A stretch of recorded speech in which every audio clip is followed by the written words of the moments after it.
Uma das minhas lembranças mais antigas da infância é uma noite de Halloween, no bairro onde cresci. Eu devia ter uns 9 anos, e ao contrário do meu irmão mais velho, eu não tinha me preparado para sair. Eu sempre tive muito medo de encontrar monstros, fantasmas ou vampiros na rua, mesmo que, na verdade, fossem só crianças fantasiadas. Meu medo sumiu rápido com a promessa de um saco de doces. Minha mãe me maquiou rapidamente com uma maquiagem de monstro guardada de uma fantasia antiga. Me enrolou num saco de lixo rasgado, como se eu fosse um monstro, um lixo. Eu parecia ridícula ao lado das outras crianças fantasiadas de Batman ou Superman, mas eu não ligava nem um pouco. Tudo o que importava era o maldito doce. Meu irmão, com 13 anos, aceitou me vigiar. Ainda lembro da alegria que senti naquela noite, bater nas portas, pedir doces ou travessuras e ganhar guloseimas. Foi uma das noites mais divertidas da minha vida. As pessoas nos davam chocolate, balas e até objetos estranhos. Um dentista, por exemplo, deu escovas de dente de brincadeira antes dos doces de verdade. E nossa casa distribuía pequenas histórias em quadrinhos do Charlie Brown, e então teve aquela casa. Um homem, cujo rosto mal lembro, pediu para abrir minha sacola. Ele colocou algo pequeno e branco nela em silêncio e virou as costas.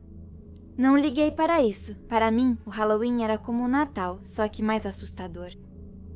Ao chegarmos em casa, minha mãe mandou esvaziar as sacolas na mesa da cozinha. Ela queria separar uma parte do saque para evitar que a gente ficasse doente comendo tudo de uma vez. Mas assim que ela olhou para a minha pilha de doces, ela ficou pálida. Ela apontou para alguma coisa e disse com a voz trêmula: "Acabou. Onde você conseguiu isso?" "Quem te deu isso?" Respondi que eu não sabia, mas ela começou a insistir, quase gritando.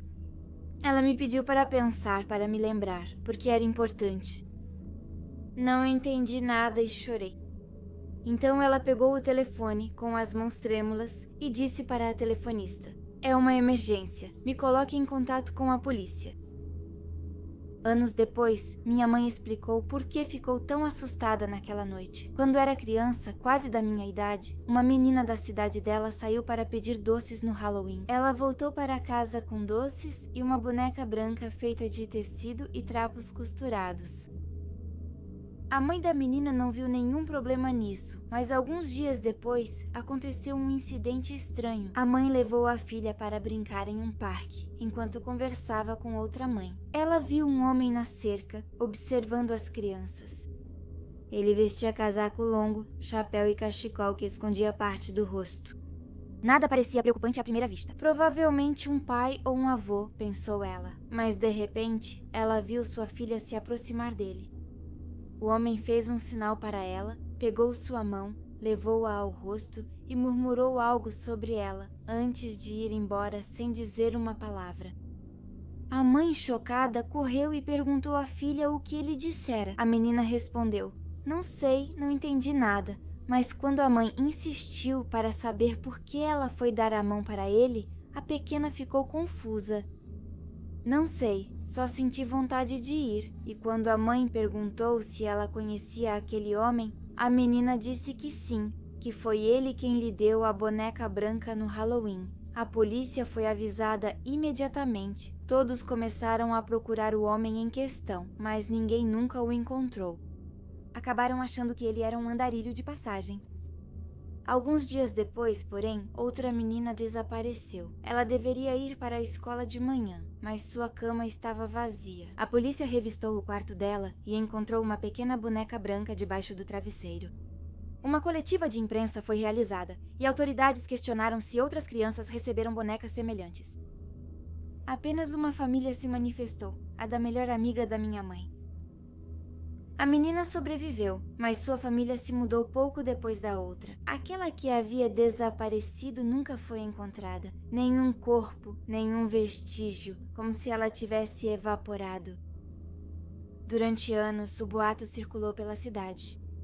Diziam que o fabricante de bonecas brancas vinha buscar as crianças que ele havia escolhido no Halloween, chamando-as enquanto dormiam, para levá-las a viver costuradas dentro dessas bonecas.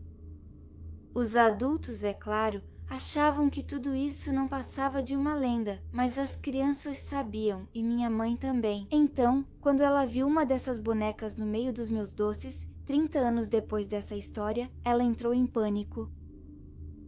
A polícia foi chamada novamente, o bairro inteiro ficou sob vigilância. Ninguém podia sair sozinha, nem para ir à escola. No final, os investigadores concluíram que provavelmente era uma brincadeira de mau gosto. Talvez um adolescente que ouviu a velha história e quis assustar.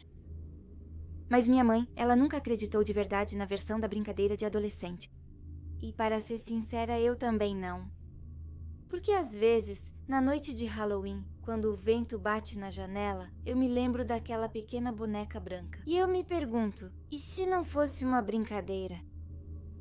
E se quem a fez nunca tivesse parado de esperar? Na Escócia, o Halloween nunca foi realmente uma grande festa, e mesmo assim, eu sempre adorei essa época do ano. Mas depois do que aconteceu naquele ano, acho que nunca mais vou comemorar o Halloween. Minha rua e a rua ao lado têm muitas famílias com crianças pequenas. No dia 31 de outubro, eles pedem doces ou travessuras nas casas do bairro. Nesse dia, fui às compras com minha mãe e, prevendo a visita de crianças, compramos muitos doces para nos prepararmos.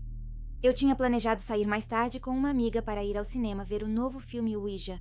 Assim que cheguei em casa, me preparava para sair enquanto minha mãe guardava as sacolas.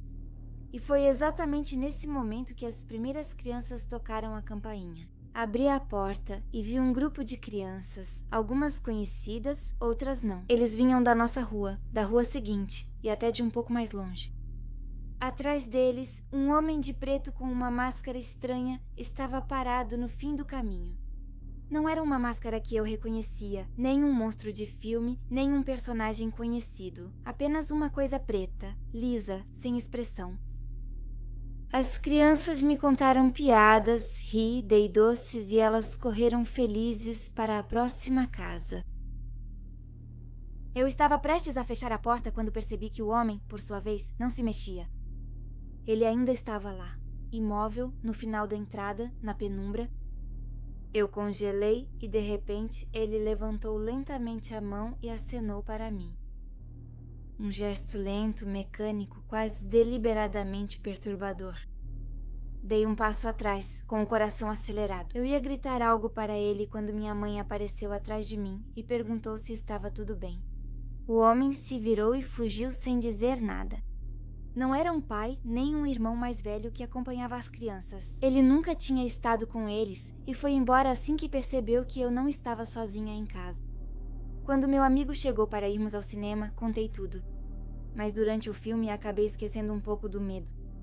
O cinema estava lotado, barulhento e tudo parecia banal. Era quase acolhedor comparado ao momento gelado diante da minha porta. Ao chegar em casa, o bairro já estava calmo e as decorações de Halloween tremiam ao vento.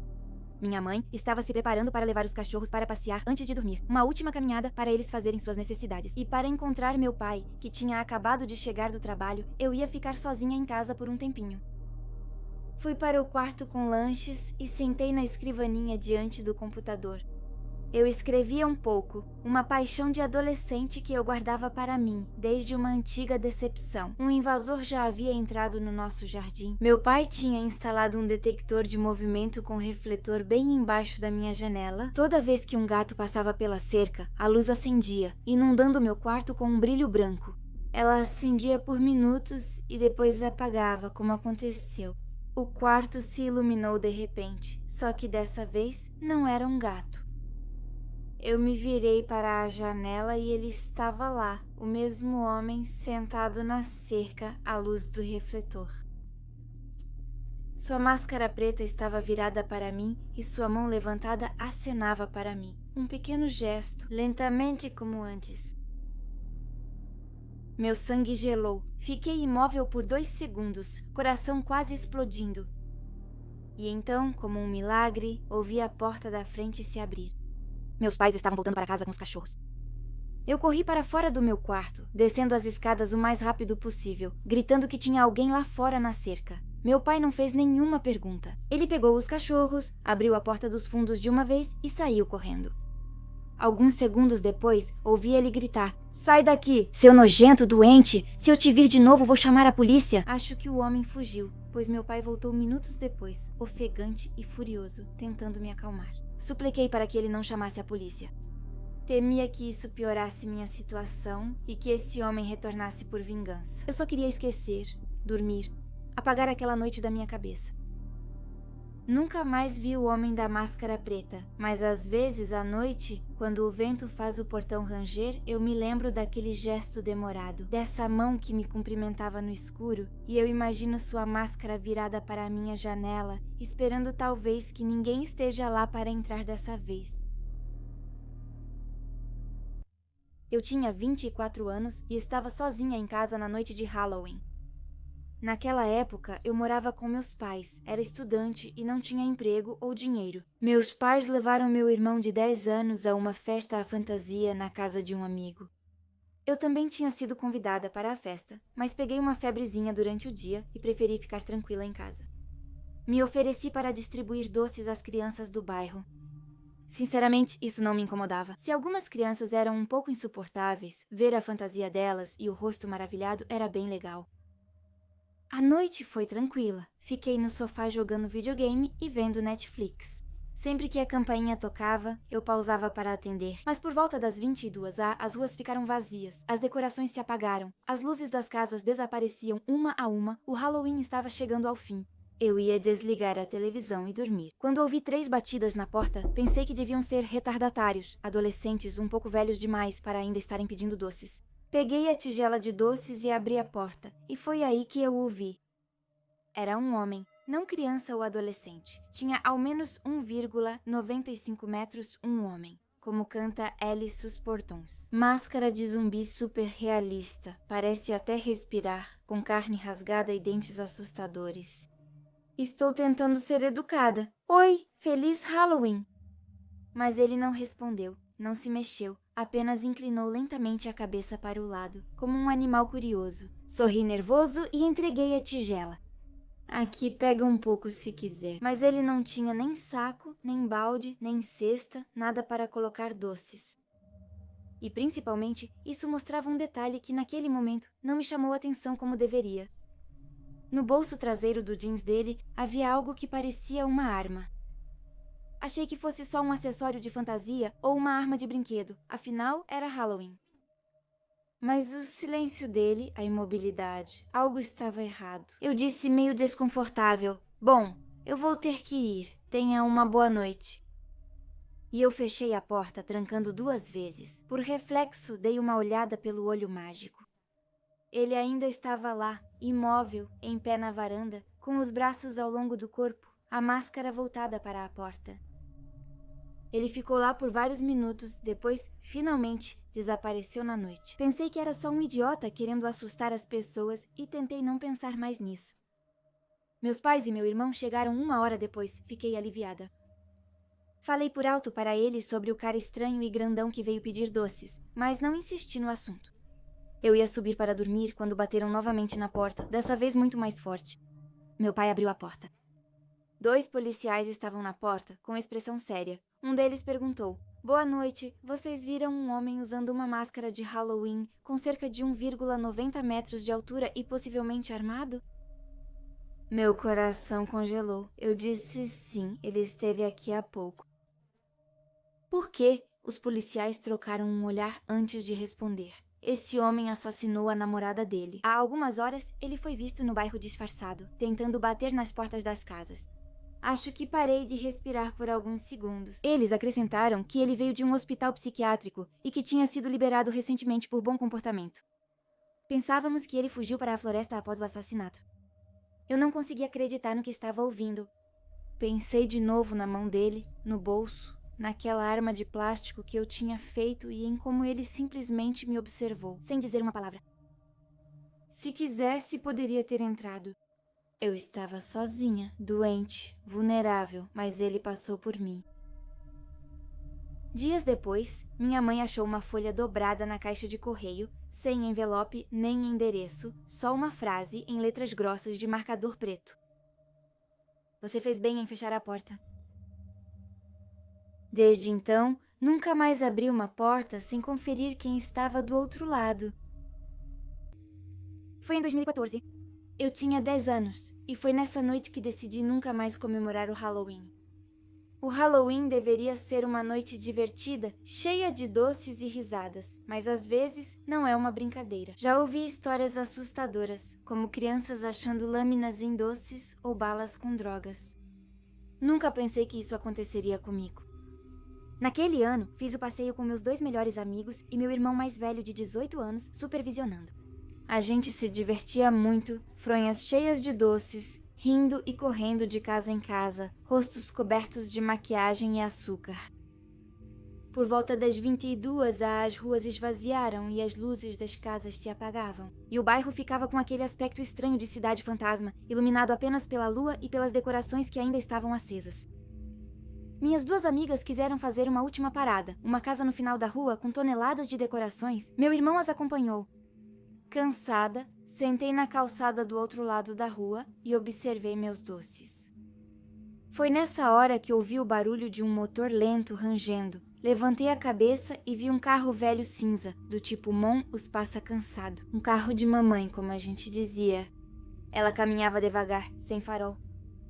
Ela parou bem ao meu lado, o motorista abaixou o vidro. Era um homem na casa dos 30, com um sorriso cansado, mas algo artificial nos olhos.